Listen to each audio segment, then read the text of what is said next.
So if there's anything that perhaps you're holding on to from the past, from the present, you need to give it to Jesus. Jesus famously said when he was hanging on the cross, Father, forgive them. If there's anything that you are holding on to, whether unforgiveness, you can say, well, Lord, you know what? It's time to forgive. Lord, I forgive them. Lord, will you also forgive them? And now take it away from me. I don't want it anymore. Right? If there's worry or guilt or shame, you're like, you know what, Lord?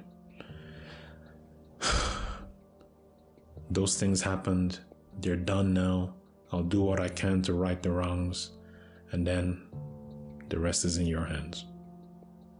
From now on, it's in your hands. Where I can right wrongs, where wrongs can't be righted, well, so be it. But now it's in your hands. And that is complete life. A good example is the Apostle Paul. He used to be known as Saul.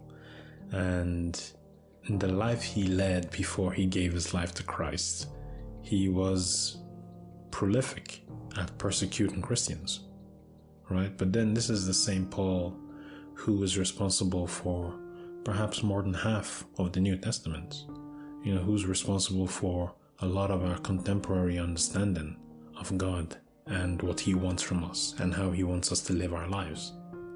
And at some point, that same man used to be called Saul. His name was changed to Paul by God.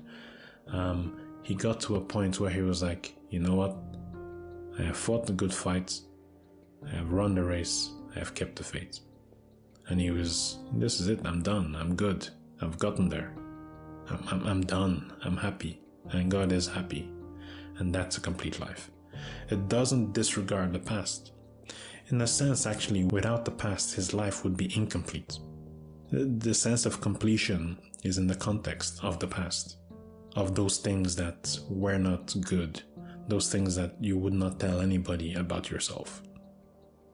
One thing that's intrinsic about the gospel is that all have sinned and come short of the glory of God. So if somehow you get to the end and you have this complete life, this contentment where you and God are content with how you both are carrying on your life, but then also looking back, how you both have carried on your life while on earth.